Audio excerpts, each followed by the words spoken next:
புரியுதுங்க. நான் என்ன சொல்றேன், இந்தியாவிலேயே ஃபர்ஸ்ட் முதலமைச்சர் தானே இவரு. இந்தியாவிலேயே நம்பர் 1 முதலமைச்சர் தானே. இதுலயே நம்பர் 1 முதலமைச்சர். பதிலுக்கு அதே தான் கேட்டான். இப்ப டிரான்ஸ்போர்ட் டிபார்ட்மெண்ட் காரன் கேட்கறது உண்மையிலேயே அவன் போட்டு காசுங்க.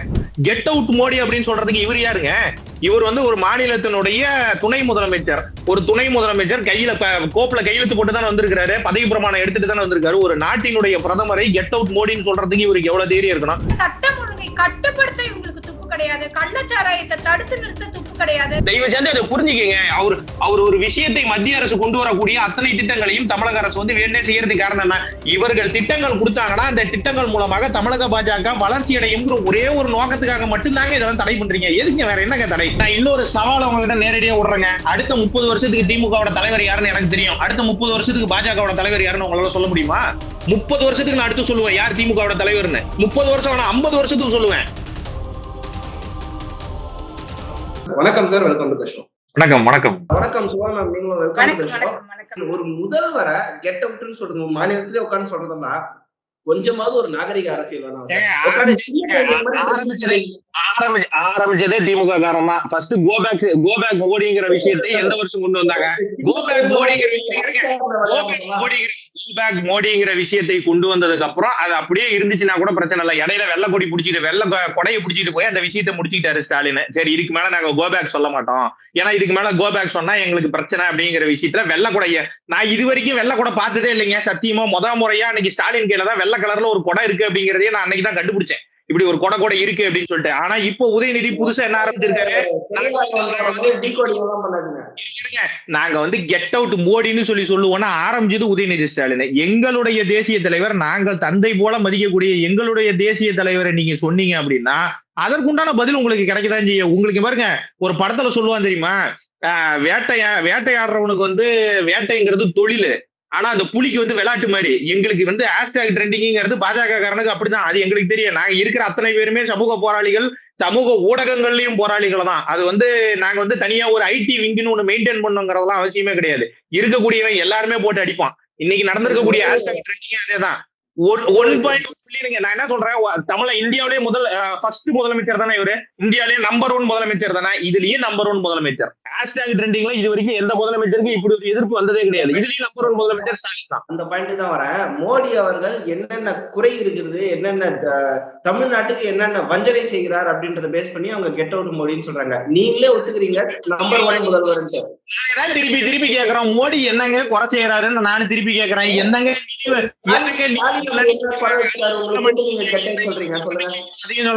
குறை இருக்குங்கிறீங்க, நிதி வரலங்கிறீங்க. என்ன குறைன்னு சொல்ல மாட்டேங்கிறீங்க, எந்த நிதி வரலன்னு சொல்ல மாட்டேங்கிறீங்க. கடைசி வரைக்கும் குறை இருக்கு, குறை இருக்கு. வரலன்னா என்ன வரல, குறை இருக்குன்னா என்ன குறை இருக்கு? இது ரெண்டுக்கும் எனக்கு ஒரு பதில் சொல்லுங்க. நான் கேக்குறதா தாங்க. நீங்க என்கிட்ட பதில், இதுக்கு உண்டான பதில் நான் ஒண்ணு சொல்லட்டுமா? உங்களுக்கு யார் சொன்னாங்களோ அவங்க கிட்டே இதுக்கெல்லாம் பதில் இருக்காது. உங்ககிட்ட உதயநிதி சொன்னா கூட, தம்பி இந்த மாதிரி நிதி பத்தலன்னு சொல்லுப்பா அப்படிம்பாரு. நீங்க அவர்கிட்டயே என்ன நிதினு கேளுங்க, அவரே மண்டையை சுரிஞ்சுட்டு தான் நிப்பாரு. ஏன்னா வர வேண்டிய நிதி எல்லாம் வந்துருச்சு. இந்த பிஎம்சியோட 2100 கோடி பணம் மட்டும்தாங்க. இவ்வளவு கேக்குறீங்கல்ல நிதின்னு. நான் இந்த இதே டிரான்ஸ்போர்ட் டிபார்ட்மெண்ட்டுக்கு நான் கேக்குறேங்க. அவங்க அக்கௌண்ட் காசான்னு சொல்லி நிர்மலா சீதாராமனை கேட்டாரு. நாங்களும் திருப்பி பதிலுக்கு அதே தான் கேட்டோம். இப்ப டிரான்ஸ்போர்ட் டிபார்ட்மெண்ட் காரன் கேட்கறது உண்மையிலேயே அவன் அப்பூட்டு காசுங்க. அவன் அப்பூட்டு காசு. அவனோட இசிஎஃப், பிஎஃப், கிராஜுவேட்டி அவன் தான் கேட்கறான். அவனுக்கு நீங்க பணம் தர முடியுமா? பணம் வச்சிருக்கீங்களா? எத்தனை லட்சம் கோடிங்க டிரான்ஸ்போர்ட் டிபார்ட்மெண்ட் நஷ்டம். புதுசா நீங்க பஸ் வாங்குறீங்க, எல்லாத்துலயுமே உங்களுக்கு ஏத்த மாதிரி பெயிண்ட் அடிச்சுக்கிறீங்க, எல்லாமே பண்றீங்க. எங்கெங்க வச்சிருக்கீங்க பணம்? நான் கேக்குறேங்க, எங்கெங்க வச்சிருக்கீங்க பணம்? உங்ககிட்ட ஃபண்ட் வச்சிருக்கீங்க இல்லைங்க, எத்தனை லட்சம் கோடி இது வரைக்கும் கடன் வாங்கி இருக்கிறீங்க. எடப்பாடி ஆட்சியை உங்க கையில ஒப்படைச்சிட்டு போகும்போது நீங்க எவ்வளவு கடன்ல இருந்தீங்க? இப்ப தமிழ்நாட்டினுடைய கடன் என்ன? கிட்டத்தட்ட உங்க தலை மேல 3 லட்சம் ரூபாய்க்கு தலை கட்டி தொங்குது தெரியுமா? எங்க தலைக்கு மேல 3 லட்சம் ரூபாய்க்கு தொங்குது. என் பையன் யூகேஜி தான் படிக்கிறான், அவனுக்கு 3 லட்சம் ரூபாய் கடன் இருக்குது. என்ன கடன்? தமிழக அரசு வாங்கி போட்டுருக்கிற கடன் இருக்குது. அந்த கடன் இருக்குது. இந்த கடனுக்கு வட்டி கட்டுறாங்க, வருஷமான வட்டி கட்டுறாங்க. வட்டி கட்டுறீங்கன்னு தெரியுமில்ல, இவ்வளவு பிரச்சனை இருக்குதுன்னு தெரியுமில்ல. நடு ரோட்ல கார் ரேஸ் கேக்குதா? செஸ் ஒலிம்பியாட் கேம் கேக்குதா உங்களுக்கு? பையனுக்கு இலவச பட்டம் கட்டணும். இலவசம் பட்டம் கட்டணும்னா அப்ப என்ன பண்ணணும்? புதுசா ஏதாவது இன்னோவேட்டிவா பண்ணிக்கிட்டே இருக்கணும். லைம் லைட்ல வச்சுக்கிட்டே இருக்கணும். பேஸ்புக், யூடியூப், ட்விட்டர் இது எல்லாத்துலயுமே நாங்க முன்னாடி இருந்துகிட்டே இருக்கணும். அதுக்கோசரம் இவங்க கொண்டு வந்தாதான் கெட் அவுட் மோடிங்கிற ஒரு விஷயத்தை கொண்டு வந்தாங்க. அதுக்கு நாங்க தான் சொல்றோம்ல, இந்த விஷயத்துக்கு நீங்க உள்ள வந்தீங்கன்னா மண்டா உங்களுக்கு தான் உடையும்.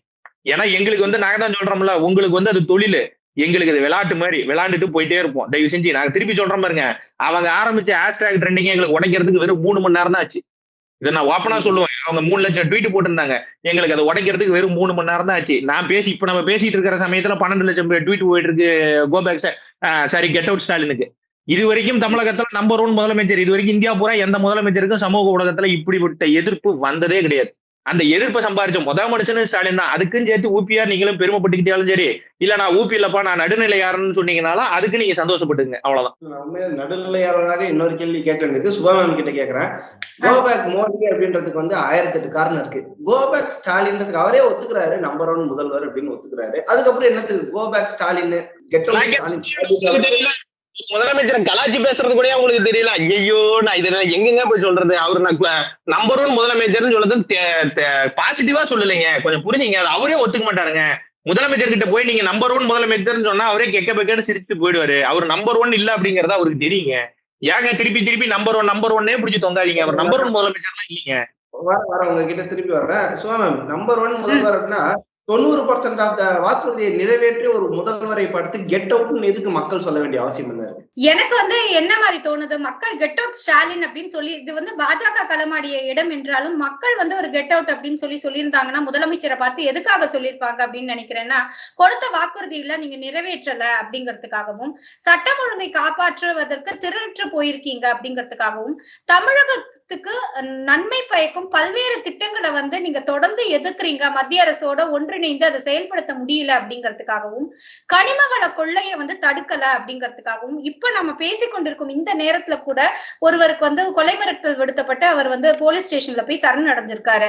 அதற்காகவும் போக்குவரத்து ஊழியர்கள் நம்ம பேசணும் இல்லைங்களா, அவங்க இஎஸ்ஐ பிஎஃப் சொந்த காசை போட்டிருக்காங்க, அந்த கடனை வந்து திருப்பி கொடுக்கல தமிழக அரசு அப்படிங்கிறதுக்காகவும், இந்த கிட்டத்தட்ட இந்த 4 ஆண்டுகள்லயே தமிழகத்தினுடைய கடன் சுமையை அதிகபட்சமா ஒரு 2 மடங்கா மாத்திருக்காங்க இந்த முதலமைச்சர் அப்படிங்கிறதுக்காகவும், அதாவது படிக்க வேண்டிய நூலகங்களை கம்மியாகவும், குடிக்க வேண்டிய டாஸ்மாகை அதிகமாக உருவாக்கி வைத்திருப்பதற்காகவும், கஞ்சா புழக்கத்தை கட்டுப்படுத்த தவறியதற்காகவும், மாதம் ஒரு முறை மின்கட்டணம் அமல்படுத்துவோம்னு சொல்லி நீங்க அமல்படுத்தாம இருக்கீங்க அப்படிங்கிறதுக்காகவும், நான் அப்பயே சொன்ன மாதிரி கூட்டுறவு வங்கி கடன் ரத்து, நகை கடன் ரத்து, அதுக்கப்புறம் மாணவர்களினுடைய கல்வி கடன் எல்லாம் நாங்க ரத்து செய்வோம் அப்படிலாம் சொல்லி நிறைய வாக்குறுதிகளை கொடுத்து நீங்க ஆட்சிக்கு வந்தீங்க. எல்லாத்தையும் தாண்டி மகளிருக்கு 1000 ரூபாய் உரிமை தொகைன்னு சொல்லிட்டு உங்க வசதிக்காக கடைசியில வந்து தகுதியுள்ள மகளிருக்குன்னு மாத்தி நீங்க பாருங்க. அந்த மாதிரி பல்வேறு காரணங்களுக்காக மக்கள் தொடர்ந்து இந்த ஹேஷ்டேக பயன்படுத்துவாங்க. 2026 தேர்தல் கூட்டணிகள்ல, தேர்தல் கணக்குகள்ல, தேர்தல் முடிவுகள்ல அப்படின்னு நான் பாக்குறேன் விக்னேஷ். ஜெனரலாவே வந்து பாத்தீங்கன்னா பாஜக தரப்பினர் வந்து ஒரு காமனான ஒரு நாகரிகமான பேச்சு இருக்குதா அப்படின்றது ஒரு சந்தேகமாக இருக்கிறது. ஏன்னா அவங்க என்னன்னா, அண்ணாமலை என்னன்னா பால்டாயில் பாபு அப்படின்ட்டு ஒரு ஹேஷ்டேக் போடுவோன்னு சொல்றாங்க. இவங்க என்னன்னா இவ்வளவு காரசாரமான ஒரு பதிலா கொடுத்து கொண்டு இருக்கிறார் சபரி செல்வன் அவர்கள். பால்டாயில் பாபு இது என்ன வார்த்தைன்னு நினைக்கிறீங்க? இதெல்லாம் ஒரு அரசியல் நாகரிகத்தை கொண்டு போகுதுன்னு நினைக்கிறீங்களா நீங்க? உதயநிதி அவர்கள் பேசிய வார்த்தைகள்லாம் நிறைய இருக்கு விக்னேஷ். அதுக்கு ஏற்கனவே நேத்து வந்து விளக்கமும் கொடுத்துருந்துருக்கோம். ஏன்னா உதயநிதி பேசின வார்த்தைகள்லாம் சசிகலாவை பார்த்தா முட்டி போட்டுருவாரு, காலுக்கு அடியில பூந்துக்குவாரு, இதெல்லாம் பேசுற வார்த்தைகள், இதெல்லாம் உதயநிதி பேசின வார்த்தைகள் தான். நீங்க ஊபி பத்தி பேசினா அதெல்லாம் ஆவாதுங்க, இதெல்லாம் ஆவாதுங்கன்னு போகாதீங்க தயவு செஞ்சு. உங்களுடைய அரசியல், உங்களுடைய நாகரிகம் எல்லாமே எங்களுக்கும் தெரியும். கருணாநிதி காலம் தொட்டு இந்த நிமிஷம் வரைக்கும் நீங்க எவ்வளவு நாகரிகமா மைக்ல பேசுறீங்க. உங்களுடைய சிவாஜி கிருஷ்ணமூர்த்தி வரைக்கும் என்னென்னலாம் பேசிட்டு இருக்காரு, மைக் எடுத்தா என்ன பேசிட்டு இருக்காங்க, அந்த சையத்துன்னு ஒரு தரப்பா பாருங்க சென்னையில, அவங்க எல்லாம் என்ன பேசிட்டு இருக்காங்க அப்படிங்கறதெல்லாம் உங்களுக்கு தெரியுமா? அதை விட்டுட்டு நீங்க வந்து இங்க பாருங்க, நாங்கள் பெரிதும் மதிக்கக்கூடிய எங்களுடைய தேசிய தலைவர், எங்களுடைய பிதாமகராக நாங்க சொல்லக்கூடிய மோடியை பத்தி நீங்க தப்பா பேசுனீங்கன்னா பால்டாயில் இல்ல, இன்னும் கேவலமா பேசுறது கூட நாங்க அஞ்ச மாட்டோம். எங்களுக்கு அவர் தான் ஒரு கடவுள் மாதிரி. நாங்க அந்த மனுஷனை பத்தி நீங்க தப்பா பேசும்போது நாங்க சொல்லதான் செய்வோம். கெட் அவுட் மோடி அப்படின்னு சொல்றதுக்கு இவர் யாருங்க? இவர் வந்து ஒரு மாநிலத்தினுடைய துணை முதலமைச்சர். ஒரு துணை முதலமைச்சர் கையில கோப்புல கையெழுத்து போட்டு தானே வந்திருக்காரு, பதவி பிரமாணம் எடுத்துட்டு தானே வந்திருக்காரு. ஒரு நாட்டினுடைய பிரதமரை கெட் அவுட் மோடின்னு சொல்றதுக்கு இவருக்கு எவ்வளவு தைரியம் இருக்கணும்? அப்படா பதவியை ராஜினாமா பண்ணிட்டு நீங்க ஒரு திமுக தொண்டனா நின்றுட்டு கெட் அவுட் மோடின்னு சொல்லுங்க. வேணாம்னு சொல்லவே கிடையாது, அந்த நிமிஷம் சொல்லவே கிடையாது. நீங்க ஒரு மாநிலத்தினுடைய ஒரு துணை முதலமைச்சர், நீங்க இந்த வார்த்தையை பயன்படுத்தலாமா? அந்த வார்த்தை அது மட்டும் கிடையாது. அண்ணா சாலைக்குள்ள அண்ணாமலை வர முடியாது அப்படிங்கிறாரு. சட்டம் ஒழுங்கு யாரோட கண்ட்ரோல்ல இருக்குது? முதலமைச்சர் துணை முதலமைச்சரோட கண்ட்ரோல்ல இருக்குது. அண்ணா சாலைக்குள்ள அண்ணாமலை வர முடியாதுன்னா என்ன அர்த்தம்? சட்டம் ஒழுங்கு கெட்டு போயிருக்குது, தமிழகத்துல ஒரு குடிமகனால ஒரு ரோட்டுக்குள்ள போக முடியலன்னு அர்த்தம். அப்ப அந்த அளவுக்கு சட்டம் ஒழுங்கினுடைய சீர்குலைவு இருக்குன்னு சொல்லி நாங்க நினைச்சுக்கலாமா? இதெல்லாம் என்ன விதமான பேச்சு? ஒரு பால்டாயில் அப்படின்னா பால்டாயில்ங்கிறது பயன்படுத்துற பொருள் தான். மேடம், பால்டாயில் பாபு இதெல்லாம் ஒரு அரசியல் நாகரிகம் நீங்க நினைக்கிறீங்களா? பால்டாயில் பாபு அரசியல் நாகரிகமா நாகரிகம் இல்லையா அப்படிங்கிறதுக்கு முன்னாடி கெட் அவுட் மோடி வந்து எதற்காக வந்தது? இங்க வந்து பொதுவா ஒரு 3ஆந்தர பேச்சாளர் 4ஆந்தர பேச்சாளர் எல்லாம் திராவிட கழகங்கள்ல நிறைய இருப்பாங்க விக்னேஷ். அவங்க எல்லாம் மேடை பேச்சுல பேசலாம். ஆனா வந்து ஒரு துணை முதலமைச்சர், நம்ம வந்து எம்எல்ஏவா இருக்கும், அதை தாண்டி துணை முதலமைச்சர் அப்படிங்கிற ஒரு பதவிக்கு வந்துட்டோம்னா அந்த பதவிக்குன்னு ஒரு அழகு இருக்கு, ஒரு பெருமை இருக்கு, மக்கள் நல திட்டங்களுக்கு பதில் சொல்ல வேண்டிய கடமை இருக்கு, உரிமை இருக்கு. நீங்க எப்ப வந்து உங்க கடமையையும் உரிமையும் நிலைநாட்டலையோ அப்பெல்லாம் வந்து ஒரு கொஸ்டின் மார்க்கா இல்லாதது. ஆனா நீங்க பேசும்போது அது பேசு பொருளா இருக்கு. நீங்க இந்த கெட் அவுட் மோடின்னு நீங்க எப்படி சொன்னீங்களோ நீங்களே தான் அந்த சென்னையில வந்து செஸ் ஒலிம்பியாடு நிகழ்ச்சியில வாங்க மோடின்னு வர வச்சு செஸ் ஒலிம்பியாடு நடக்க வச்சு அவருக்கு மரியாதை கொடுத்து வேட்டி சட்டையில எல்லாம் வர வச்சு ரொம்ப பெரிய ஒரு இதெல்லாம் பண்ணீங்க. உதயநிதி ஸ்டாலின் அவர்களுடைய வந்து மினிஸ்ட்ரி, அந்த ஸ்போர்ட்ஸ் மினிஸ்ட்ரி அவருடைய கடின முயற்சியால தமிழ்நாட்டுக்கு கொண்டு வந்த ஒரு திட்டம். அது நீங்க மோடி இல்ல நான் மோடி ஸ்டிக்கர் ஒட்டல விக்னேஷ், நான் சாதாரணமா தான் பேசுறேன். இன்னைக்கு நீங்க அதாவது ஒரு துணை முதலமைச்சரா நீங்க அந்த கெட் அவுட் மோடி சொல்லியிருந்தீங்கன்னா அது தப்பு. ஆனா நீங்க ஒரு கட்சிக்காரரா பேசுறீங்க. நீங்க வந்து என்னைக்குமே உங்க பதவியில நீங்க ஸ்டிக் ஆன் பண்ணல. இப்போ ஒரு சில பேருக்கு முதல்வரை பிடிக்காம இருக்கும், ஆனா எல்லாருக்குமே அவர் தான் முதல்வர். தமிழக மக்களுக்கு எல்லாருக்குமே இவர் தான் துணை முதலமைச்சர். அப்படிங்கும் போது அதுக்கான நாகரிகம் கருதி பேசலாம்னு சொல்லி சொல்றேன். மோடியும் எல்லாருக்குமான பிரதமர் தானே. நான் சபரி செல்வன் கிட்ட இந்த கொஸ்டின் கேட்டிருந்தேன். ஒரு சூப்பரான கேள்வி கேட்கிறோம் உதயநிதி அவர்கள். அண்ணாமலைக்கு துப்பு இருக்கா, ஒரு நிதியை வாங்கி பெறதுக்கு துப்பு இருக்கா அப்படின்ட்டு அவர் வந்து கேட்டிருக்கிறாரு. அவரும் எல்லாருக்குமான பிரதமர் தானே, ஒரு நிதியை கொடுக்கறதுல என்ன இல்ல, அண்ணாமலை தான் நிதியை போராடி கேட்டு வாங்குறதுல என்ன நிதிங்க? நாங்க கேக்குறது என்னன்னா என்ன நிதி வேணும் அததான் நாங்க கேக்குறோம். என்ன நிதி சொல்லுங்க, என்ன நிதி வேணும்? இன்ப நிதி ஏற்கனவே வச்சிருக்கீங்க, உதயநிதி வச்சிருக்கீங்க, கருணாநிதி ஏற்கனவே போய் சேர்ந்துட்டாரு. என்ன நிதி இன்னும் வரல சொல்லுங்க. ஜிஎஸ்டி நிதி வந்துருச்சு, என்ன நிதி வரல? பிஎம் ஸ்ரீக்கு வரக்கூடிய 2100 கோடி பணம் வேணுமா? என்ன நிதி நீங்களாவது சொல்லுங்க. நாங்க ஸ்டாலின் கிட்ட கேட்டுட்டோம் என்ன நிதின்னு, அவரும் சொல்லல. உதயநிதி கிட்ட கேட்டுட்டோம் என்ன நிதின்னு, அவரும் சொல்லல. நீங்க வந்து ஒரு 200 ரூபாய் ஊப்பி மாதிரி பேசுறீங்க, நீங்களாவது சொல்லுங்க என்ன நிதி சொல்லுங்க. நான் கேக்குறேன், பொறுமையா கேக்குறேன், என்ன நிதி வரல சொல்லுங்க. இல்ல போகாதீங்க. என்ன நிதி வரல சொல்லுங்க, என்ன நிதி வரல, என்ன நிதி வரல சொல்லுங்க. அதுதாங்க அந்த நிதி தாங்க, அந்த நிதி தான், அந்த நிதி தான். அந்த நிதி எந்த நிதி? அந்த நிதி எந்த நிதி? அந்த நிதி எந்த நிதி? உதயநிதியா இன்ப நிதியா? எந்த நிதி? எந்த நிதி? எந்த நிதியும் கிடையாது. கொடுக்க வேண்டிய அத்தனை நிலுவைத் தொகைகளையும் தமிழக அரசுக்கு கொடுத்தாச்சு. ஜிஎஸ்டிக்கு கொடுக்க வேண்டிய பணம் பூராமே கொடுத்தாச்சு. ஆமா, அதுதான் நிலுவைத் தொகை தான். விக்னேஷ், நான் என்ன நினைக்கிறேன்னா நீட் ரகசியத்தை சொல்ல இவங்களுக்கு துப்பு கிடையாது. கல்வி கடனை ரத்து செய்வோம்னு சொன்னாங்க இல்லையா, அதை செய்ய துப்பு கிடையாது. கூட்டுறவு கடனை ரத்து செய்வோம்னு சொன்னாங்க, அதை செய்யல. அனைத்து மகளிருக்கு 1000ன்னு சொன்னாங்க, அதை செய்யறதுக்கு முடியல. பொங்கல் பரிசு தொகையில வந்து தரமான பொருட்களை கொடுக்க முடியல. வெள்ளத்துக்கு மெல்டிங் பாயிண்ட் கொடுத்தவங்க. சட்டசபையிலேயே இங்க வந்து கஞ்சா போதை புழக்கம் அதிகமா இருக்குன்னு முதலமைச்சர் ஒப்புக்கொண்டாரு. பழைய ஓய்வூதிய திட்டம் இன்று நாம பேசிக் கொண்டிருக்கும் இந்த நொடி போக்குவரத்து துறையில அந்த மக்களுக்கு அவங்களுக்கு சேர வேண்டிய பணத்தை, அதாவது நீங்க கேட்டீங்க மத்திய நிதி அமைச்சரை பார்த்து யார் அப்பா வீட்டு காசு அப்படின்னு சொல்லிட்டு கேட்டாரு. இதே உதயநிதி தான் துணை அமைச்சரா இருக்கும்போது கேட்டாரு. அப்படி இருக்கும்போது இந்த மாதிரியான சட்டம் ஒழுங்கை கட்டுப்படுத்த இவங்களுக்கு துப்பு கிடையாது. கள்ளச்சாராயத்தை தடுத்து நிறுத்த துப்பு கிடையாது. கள்ளச்சாராய மரணங்களுக்கு, அதாவது ஒரு சிவகாசியில பட்டாசு தொழிற்சாலையில வேலை செஞ்சு செத்து போனாங்கன்னா அவங்களுக்கு 1 லட்சம் 2 லட்சம் கொடுக்குறாங்க.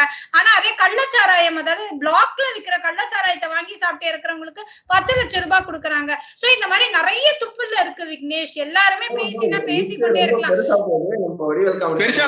பெருசாதான் போவோம். என்ன பண்றது, பெருசாதான் போவோம். இல்ல டாபிக் விட்டு நம்ம டைவர்ட் ஆகுறோம் அப்படின்னு நினைக்கிறேன். நீங்க டாபிக் விட்டு டைவர்ட்டே ஆகணும். நீங்க என்ன நிதின்னு சொல்லுங்க. நான் அதுலயே நிக்கிறேன். நீங்க என்ன நிதி உங்களுக்கு வரல சொல்லுங்க. நான் அண்ணாமலை என்கிட்ட நானே பேசுறேங்க. என்ன நிதி வருதுன்னு சொல்லுங்க. அண்ணாமலை என்கிட்ட நான் பேசுறேன். சபரி, இதுல வந்து இன்னொன்னு கேட்டீங்கல்ல விக்னேஷ், இந்த மாதிரி பால்டாயில் பாபு கண்டிப்பா அதை வந்து தவிர்த்திருக்கலாம் அப்படிங்கிறது தான் என்னோட எண்ணம். நான் அதை ஆக்சுவலா சொல்லணும்னு வந்தேன். ஏன்னா வந்து ஒரு தேசிய கட்சியின் மாநில தலைவராக இருக்கும்போது இன்னும் கொஞ்சம் கூட நாகரிகம் கருதி பேசியிருக்கலாமோ அப்படின்னு. ஒரே நிமிஷம் சபரி, நான் சொல்லிடுறேன், நீங்க உங்க கருத்தை சொல்லுங்க. பேசியிருக்கலாமோன்னு தோணுது. ஆனா ஒரு சமயம் பார்த்தா அண்ணாமலை வந்து லண்டன் சென்றதுக்கு அப்புறம் ரொம்ப சட்டிலா இருக்காரு அப்படின்னு நம்மளே கூட நிறைய கேள்விகளை நிறைய பேர்கிட்ட முன்வைக்கிறோம். சோ அப்ப சட்டிலா அரசியல் செஞ்சா இங்க வந்து பிரயோஜனம் கிடையாது. நான் இருக்கேன்னு சொல்லிட்டு திராவிட அரசியல் செய்யும் இந்த திராவிட தமிழ் திருநாட்டில் திராவிடர்களுக்கு ஈக்குவலா இறங்கி வந்து ஒரு திராவிட அரசியல் செய்தால் மட்டுமே நிலைத்திருக்க முடியும் அப்படிங்கிற அந்த ஒரு ஸ்டாண்ட நோக்கி அண்ணாமலை நகர்றாரோ அப்படிதான் நான் இதை பாக்குறேன். ஏன்னா இப்படி பதில் சொன்னாதான் உங்களுக்கு புரியுதுன்னு நான் நினைக்கிறேன். சுபாஜி, ரொம்ப சிம்பிளான விஷயம் தான். அவர் இந்த பால்டாயில் பாபுன்னு பேசினது வந்து கரூர் பொதுக்கூட்டத்துல அவர் பேசினாரு. அந்த கூட்டத்துல நானும் முன்னாடி தான் உட்காந்துட்டு இருந்தேன். அவர் சொல்ல ஆரம்பிக்கும் போதே அவர் என்ன சொன்னாருன்னா, திமுக காரனா கொஞ்ச நேரம் நான் மாறிக்கிறேங்க, என்ன மன்னிச்சிருங்கன்னு சொல்லிட்டு தான் அதை பேசவே ஆரம்பிச்சார். அந்த வீடியோல ஒரு 2 நிமிஷத்துக்கு முன்னாடி பாத்தீங்கன்னா தெரியும். நான் திமுக காரனா மாறிதான் பதில் சொல்லணும். ஏன்னா அந்த இடத்துல அப்படிதாங்க சொல்லி ஆகணும். அவர் திட்டி இருக்கிறது வந்து எங்களை இல்லைங்க, உங்களுடைய பிரதமரையும் சேர்த்து தாங்க திட்டி இருக்கிறாரு. அவர் தாங்க உங்களுக்கும் பிரதமர். தயவு சேர்ந்து அதை புரிஞ்சுக்கங்க. அவர் ஒரு விஷயத்தை மத்திய அரசு கொண்டு வரக்கூடிய அத்தனை திட்டங்களையும் தமிழக அரசு வந்து வேண்டே செய்யறதுக்கு காரணம் என்ன? இவர்கள் திட்டங்கள் கொடுத்தாங்கன்னா அந்த திட்டங்கள் மூலமாக தமிழக பாஜக வளர்ச்சி அடையும் ஒரே ஒரு நோக்கத்துக்காக மட்டும்தாங்க இதெல்லாம் தடை பண்றீங்க. எதுக்கு? வேற என்னங்க தடை? நிதி வரலங்கிறீங்க, என்ன நிதின்னு சொல்ல மாட்டீங்க. 3 மொழி கல்வி, நேஷனல் எஜுகேஷன் பாலிசியை தடை பண்ணுவீங்க. எதுக்காக தடை பண்ணுவீங்க? ஹிந்தி இது துடிப்புங்கிறீங்க. ஹிந்தி அதுல இல்லவே கிடையாது. எந்த லாங்குவேஜ் வேணாலும் எடுத்து நீங்க செய்யக்கூடிய அத்தனை விஷயங்களுமே தேவையில்லாத ஆடிகள் தான். குடும்பக்கூடியது எல்லாமே தேவையில்லாதான். முன்மொழியில ஹிந்தி கிடையாது, எந்த இது வேணா எடுத்துக்கலாங்கிறீங்க. ஒரு ஸ்கூல்ல வந்து ஒரு 40 பிள்ளைங்க இருக்கு அப்படின்னா 10 பிள்ளைங்க ஹிந்தி செலக்ட் பண்ணும், ஒரு 4 பிள்ளைங்க தெலுங்கு செலக்ட் பண்ணும், ஒரு 2 பிள்ளைங்க மலையாளத்தை செலக்ட் பண்ணணும்னு வச்சுக்கோங்களேன். அப்ப நீங்க எல்லாத்துக்குமே ஆசிரியர்கள் வச்சிருக்கீங்களா கொடுக்கறதுக்கு? அப்ப டிஃபால்ட்டா ஹிந்திங்கிறதே அவங்க பிரைவேட் ஸ்கூல்ல இருக்கிறதுனால இதுக்கு ஏற்கனவே விக்னேஷ் அவர்கள் கிட்ட நான் சொல்லியிருந்தேன். இந்த 2100 கோடி ரூபாய் பணம் கேட்கறீங்கல்ல பிஎம்ஸ்ரீல இருந்து, இந்த 2100 கோடி ரூபாய் பணம் அதுக்கு தான். இந்த 2100 கோடி ரூபாய் பணம் எதுக்கு கொடுக்குறோம்? கல்வி தரத்தை உயர்த்துவதற்கு மட்டும் கிடையாது, ஆசிரியர்களை நியமிப்பதற்கும் அதற்குண்டான வேலை. எந்த ஸ்கூல்லங்க இப்ப இருமொழி கொள்கையில வச்சிருக்கீங்கல்ல, எந்த ஸ்கூல்லங்க உருப்படியான ஆசிரியர்கள் வச்சிருக்கீங்க? ரொம்ப தூரம் போவானா? என் வீட்டுல இருந்து கொஞ்சம் தூரம் தள்ளி ஒரு ஸ்கூல்ல வந்து யூடிசி நடக்குது. டிவி சேனல்ஸ் எல்லாத்துலயுமே வருது. நாங்க பிரின்சிபல்ட்ட போன் பண்ணி கேட்டா என்ன தெரியுமா சொல்றாங்க? சாரி சார், பிடி சார் இல்ல சார், ஸ்கூல்ல பிடி சார் என்ன போடல சார். ஏற்கனவே இங்க ஆசிரியர் பற்றாக்குறையில தான் ஓடிக்கிட்டு இருக்குதுங்க வண்டி. இவர்களுக்கு வந்து என்ன தெரியுமா? நீங்க செலுத்தக்கூடிய அத்தனை வரிகள்லயுமே எஜுகேஷனுக்கு உண்டான வரி இருக்கு. நீங்க வாங்கக்கூடிய சாப்பாட்டுல இருந்து, சாப்பிடுற சிப்ஸ்ல இருந்து, திங்கிற பிஸ்கெட்ல இருந்து எல்லாத்துக்குமே எஜுகேஷன் வரி இருக்கு. எங்க போகுது அந்த எஜுகேஷன் வரி எல்லாம்? செஸ் ஒலிம்பியாட் நடத்த இப்ப கொஞ்ச நேரத்துக்கு முன்னாடி சொன்னீங்கல்ல, செஸ் ஒலிம்பியாட் வந்து அப்படி அவருடைய திறமையில விளையாட்டுத்துறை அமைச்சர் கிழிச்சி எடுத்தாரு அப்படின்னு சொன்னீங்கல்ல, அதே ஒரு செஸ் ஒலிம்பியாடாவது பரவாயில்லைங்க, ஒரு இன்டர்நேஷனல் காம்படிஷன். ரோட்டை மறிச்சு கார் ரேஸ் நடத்தணும்னு என்னங்க ஒரு அவசியம் வேண்டி கிடக்குது? தமிழ் இந்தியாவிலேயே முதல் முறையாக நடக்குது. எங்க முதல் முறையா நடந்தது? ஏற்கனவே ஹைதராபாத்ல நடந்துச்சு. ராத்திரி நேரம், அதுவும் ஓமந்தூரார் ஹாஸ்பிட்டலுக்கு போற ரோட்டை மறிச்சுதான் உங்களுக்கு நீங்க கார் ரேஸ் நடத்துவீங்களா? இதெல்லாம் தேவையில்லாத ஒரு இது விக்னேஷ். இதெல்லாம் நீங்க சொல்ற விஷயம் எல்லாம் எதுக்குமே ஒவ்வாத ஒரு விஷயம் தான். நீங்க சொன்னீங்கல்ல, இந்த பணம் எதுக்கு அப்படின்னு சொல்லி கேட்டீங்கல்ல, இந்த 2100 கோடி பணம் வந்து ஆசிரியர்கள் நியமிப்பதற்கும் அதற்குண்டான வேலைப்பாடுகள் செய்வதற்கு மட்டும்தான் பணம். பிஎம்ஸ்ரீயோட ஃபண்டு. நீங்க பிஎம்ஸ்ரீ ஃபண்டு மட்டும் எங்களுக்கு வேணும், ஆனா திட்டங்களை நீங்க நியமிக்க மாட்டோம் அப்படின்னா எதுக்கு அந்த பணம்? நீங்க இருக்கிற பணத்தை இதே மாதிரி இருமொழி கல்வி வச்சுதான் போடுறீங்க. அப்ப அதுக்கு உண்டான எஜுகேஷன் பட்ஜெட் வச்சு நீங்க போட்டுக்கோங்க. அப்புறம் அதை தான் நாங்க கேட்போம். நீங்க உங்களுக்கு பணம் வேணும் ஆனா திட்டம் வேணாம். இது எப்படி தெரியுமா? பொருள் வாங்குவோம், பொருள் வாங்க மாட்டோம், ஆனா பொருளுக்கு உண்டான ஃப்ரீ மட்டும் எங்களுக்கு வேணும். இதெல்லாம் தேவையில்லாத ஒரு வேலை தானே. சரி, நம்ம ரொம்ப டாபிக் விட்டு டைவர்ட் ஆயிட்டோம் அப்படின்னு நினைக்கிறேன். கடைசி கொஸ்டின் அவங்க கிட்ட கேட்கணும்னு நினைக்கிறேன். இந்த அப்பா வீட்டு காசா கேட்கறோம் அப்படின்ட்டு உதயநிதி கேட்டிருந்தாரு. பதிலுக்கு சுபா மேம் அவர்கள் வந்து ஒரு வார்த்தையை சொல்லியிருந்தாங்க. அதாவது தமிழக போக்குவரத்து துறையினர் வந்து அவங்க கிட்ட இருந்து பிடிச்ச காசு தான் கேட்கறாங்க. சொல்ல போனா அவங்க அப்பா அப்படின்றத. மொத்தத்துல திமுக வந்து திறனற்று போன திமுக அப்படின்னு நினைக்கிறீங்களா நீங்க? உண்மை விக்னேஷ். தமிழ்நாட்டுல ஓடிக்கிட்டு இருக்க இந்த லிப்ஸ்டிக் அடிச்ச பஸ் இருக்குதுல்ல, உங்களுக்கு ரொம்ப தூரம் போவானா? அந்த லிப்ஸ்டிக் அடிச்சு ஒரு பஸ் சுத்திட்டு இருக்குதுல்ல, மகளிர் பேருந்து. இருங்க ஒரே செகண்ட் இருங்க. அந்த மகளிர் பேருந்துல எத்தனை பஸ்ஸுக்கு ஆர்சி இல்லன்னு உங்களுக்கு தெரியுமா? பர்மிட் இல்லன்னு உங்களுக்கு தெரியுமா? பர்மிட் இல்லாத வண்டி தான் இந்த நிமிஷம் வரைக்கும் ஓடிட்டு இருக்குது. இவர்கள் எல்லாத்துக்குமே இலவச பேருந்து கொடுத்துருக்கீங்க, நாங்க ஒத்துக்கிறோம், உண்மைதான். நீங்க இலவச பேருந்து கொடுத்துருக்கீங்க, 1000 ரூபாய் பணம் எதுக்குங்க திட்டத்துக்கு பணம் வச்சிருக்கீங்க? நீங்க கொடுக்குற பணத்துக்கு பூரா அப்பாவுக்கு சமாதி கட்டுறதுக்கும், பேனா செலவு வைக்கிறதுக்கும், செஸ் ஒலிம்பியாட் போட்டி நடத்துறதுக்கும், கார் ரேஸ் நடத்துறதுக்கும், பையனுக்கு வந்து ஆகா ஓபன் பண்றதுக்கும். என்னங்க இருங்க. திட்டத்தினால மக்களுக்கு இந்த ஒரு 4 வருட காலம் மக்களுடைய வாழ்வாதாரம் உயர்ந்திருக்கு. தமிழ்நாடு மக்களுடைய வாழ்வாதாரம் உயர்ந்திருக்கு. இந்த 10 வருஷத்துல எத்தனை மாநிலங்களுடைய மக்கள் வாழ்வாதாரம் உயர்ந்திருக்குன்னு என்னால கணக்கு சொல்ல முடியும். இந்த தமிழகத்துல 4 வருஷம் உங்களோட வாழ்வாதாரத்துல உயர்ந்ததுக்கு உங்களால கணக்கு சொல்ல முடியுமா? எடப்பாடி விட்டுட்டு போகும்போது தமிழ்நாட்டோட கடன் என்னங்க? எடப்பாடி விட்டுட்டு போகும்போது தமிழ்நாட்டோட கடன் என்ன? இன்னைக்கு தமிழ்நாட்டினுடைய கடன் என்ன? எத்தனை தொழில் நிறுவனங்களை நீங்க தமிழ்நாட்டுல ஆரம்பிச்சிருக்கீங்க? எத்தனை டாஸ்மாக் நீங்க திறந்து வச்சிருக்கீங்க? நாங்க சொல்றோம் எத்தனை ஸ்கூல் இது வரைக்கும் நீங்க திறந்து வச்சிருக்கீங்க? எதுவுமே கிடையாது. தமிழகம் பின்னோக்கி போயிட்டு இருக்குது. அது நீங்க உங்களுக்கு புரியுதா புரியலையான்னு உங்களுக்கு தெரியல. தமிழகத்துல என்ன தெரியுமா நடந்துட்டு இருக்குது? முதலமைச்சர் முதலமைச்சர் காலையில எந்திரிச்ச உடனே மாதம் மும்மாரி மழை பெய்ததா மண்ணா அப்படின்னு சொல்லி மன்னர் கேட்கிற மாதிரியும் அதுக்கு வந்து ஆமா மண்ணா மழை மும்மாரி பெய்தது, உங்களுடைய ஆட்சியை தான் சிறப்பான ஆட்சின்னு சொல்லி மக்கள் கூவிட்டு இருக்காங்க அப்படின்னு சொல்லிட்டு ஒருத்தன் எடுப்பா ஒருத்தன் சொல்றதுக்கு மட்டும் ஸ்டாலின் இருக்கா. மத்தபடி ஸ்டாலினுக்கு வேற எதுவுமே தெரியாது. முதலமைச்சராக இருப்பவருக்கு பின்னாடி இன்னும் ஒருத்தர் சொல்றது மட்டும்தான். மத்தபடி ஸ்டாலினுக்கு எதுவுமே இந்த விஷயங்கள்லாம் எதுவுமே தெரியாது. என்ன நடக்குதுன்னு அவருக்கு தெரியாது. ஆனா மக்கள் வந்து பாஜகவை 0 ஆக்கிட்டு 40க்கு 40 திமுக நாங்க 18% ஓட்டு வச்சிருக்கோங்க. நாங்க 18% ஓட்டுக்கு இன்க்ரீஸ் ஆயிருக்கோம். நிறைய இடங்கள்ல 2ஆம் இடங்கள் நாங்க வாங்கியிருக்கோம். என்ன விஷயம் தெரியுமா? இந்தியா முழுவதுமே பாஜக காவிமயமாகத்தான் மாறிட்டு வருது. நாங்க அதை ஓப்பனாவே சொல்லுவோம். டெல்லி முதல் கொண்டு நாங்க 30 வருடம் கழிச்சு ஆட்சியை பிடிச்சிருக்கிறோம். கேரளால ஒரு எம்பி வந்திருக்கோம். தமிழ்நாட்டுல இன்னைக்கு பர்சன்டேஜ் ஆஃப் ஓட்ஸ் வந்து பாஜகவுக்கு இன்க்ரீஸ் ஆயிருக்கு. இது எல்லாமே எங்களுக்கு நன்றாக தெரியும்.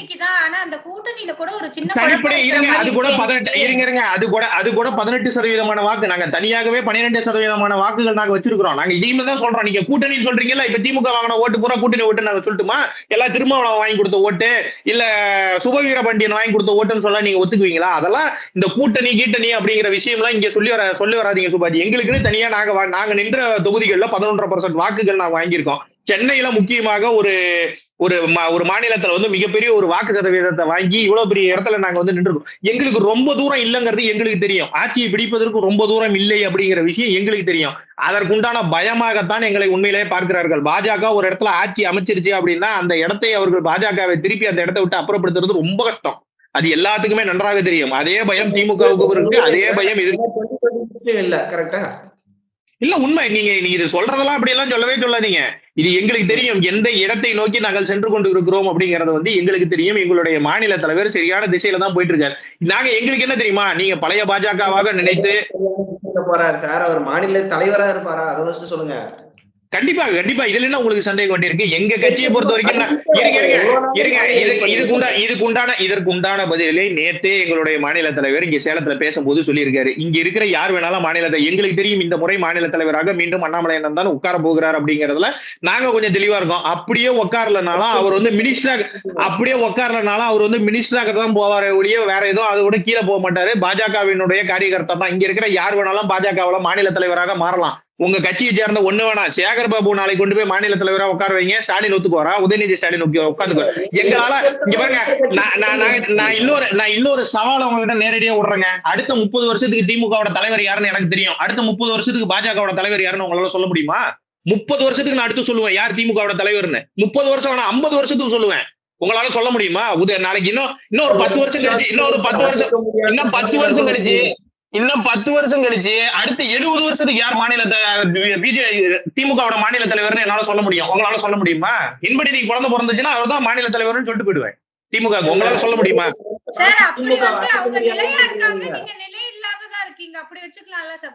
கட்சி இல்ல அது கட்சியினுடைய கோட்பாடு. இது நிலைகளை எல்லாம் கிடையாது. கட்சியினுடைய பேசிக் ஸ்ட்ரக்சர் தான். இங்க தொண்டரா இருக்கிறவன் தலைவராக முடியும் அப்படிங்கறதுதான் இதுல இருக்கக்கூடிய ஒரு சிம்பிளான ஒரு விஷயம்.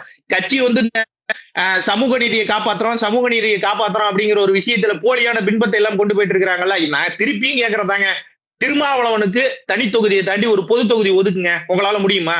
ஒரு பட்டியலினத்தை சேர்ந்தவன உங்க கட்சியினுடைய மாநில பொதுச் செயலாளரான மாத்துங்க. இல்ல கட்சியினுடைய ஒரு தலைவரா 15 நாள் வெறும் 15 நாள் கொண்டு போய் ராஜா உட்கார வைங்க. உங்களால முடியுமா? முடியாது. இன்னைக்கு போட்டு இல்லைங்க ஆட்சியில பக்கம் ஏங்க ராஜா அந்த கட்சிக்காரர் தாங்க. நான் திமுக சேர்ந்தவர் தாங்க உட்கார வைக்கிறேன். திருமாவளவன் 1987 இருந்து அதே 2 சீட்ல தாங்க இருக்கிறாரு. அன்னைக்கு 10 ரூபாய், அன்னைக்கு 2 ரூபாய்க்கு விட்ட டீ இன்னைக்கு 5 ரூபாய்க்கு விக்குதுங்க. ஆனா அவர் 2 சீட்டை தாண்டி நான் வரவே மாட்டேங்கிறாரு. அந்த ஆதங்கம் எங்களுக்கே இருக்குது. ஆதவ அர்ஜுன ஒரே ஒரு மனுஷன் லைம் லைட்ல கொண்டு போய் விட்டாரு அந்த கட்சியை. அதையும் பிடிக்காம துரத்தி விட்டாங்க. அவரு போய் தாவேக்கால ஜாயின் பண்ணிட்டாரு. இதெல்லாம் நாங்க சொல்ற விஷயம்லாம் சுபாஜி, எங்க கட்சியினுடைய பேசிக் ஸ்ட்ரக்சர் அதுதான். மோடி அவர்கள் வந்து எங்க இருந்தாருன்னு மோடிக்கும் தெரியும். இன்னைக்கு எங்க இருக்காருன்னு அவருக்கு தெரியும். அடுத்து அவர் எங்க போவாருங்கிறதா அவருக்கும் தெரியும். ஏன்னா அவர் ரிட்டையர் ஆயிட்டாரு அப்படின்னா எங்க கட்சி என்ன செய்வாங்க அப்படிங்கறதையும் அவருக்கு தெரியும். என்னைக்கு ஆக்டிவ் பாலிடிக்ஸ்ல இருக்காங்களோ அது வரைக்கும் மட்டும்தான் இருப்பாங்க. மோடி நாளைக்கு ரிட்டையர் ஆயிடுவாரா? ஆமா ரிட்டையர் ஆயிடுவாரு. அண்ணாமலை நாளைக்கு பாஜக தலைவர்ல இருந்து போயிருவாரா? ஆமா தலைவர்ல இருந்து போயிருவாரு. அவரு என்னைக்கு வேணாலும் நடக்கும். 6 வருஷம் தான் எங்க கட்சியில மாநில தலைவரா இருக்க முடியும். அதுதான் ரூல்ஸ். இப்ப அண்ணாமலை நான் இந்த முறை மாநில தலைவரா கண்டினியூ வர்றாரு. அடுத்த தடவை ஆக முடியாது.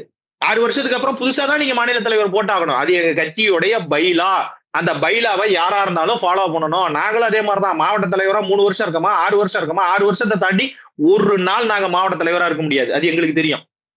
எங்களுக்கு தெரியும். எங்களால ஒரு கேப் குறைஞ்சபட்சம் 3 வருஷம் கேப் விட்டுட்டு அடுத்தவர்களுக்கு வாய்ப்பு தரணும். எங்க கட்சியில வாய்ப்பு புதுசா இளைஞர்களுக்கோ, புதுசா வரவர்களுக்கோ, வேலை செய்பவர்களுக்கோ, காரியகர்த்தர்களுக்கோ வாய்ப்புகள் உருவாகிட்டே இருக்கும். எங்களால நான் சிம்பிளா சொல்லுவேங்க. நான் கட்சிக்கு வந்து கிட்டத்தட்ட 7 வருஷம் தாங்க ஆகுது. 7 வருஷத்துல என்னால ஒரு பிரிவினுடைய மாவட்ட தலைவரா இருக்க முடியுங்க. இங்க 70 வருஷமா ஒரு கட்சியினுடைய கிளை செயலாளரா இருக்கிறவன் இன்ன வரைக்கும் கிளை செயலாளரா தாங்க இருக்கிறான் ஒரு கட்சியில. என்னால அதுக்கும் ஆதாரத்தை காட்ட முடியுங்க. உங்களால முடியுமா? திமுகவினுடைய பைலாவையும் பாஜகவுடைய பைலாவையும் தயவு செய்து ஒப்பிடி பேசாதீங்க.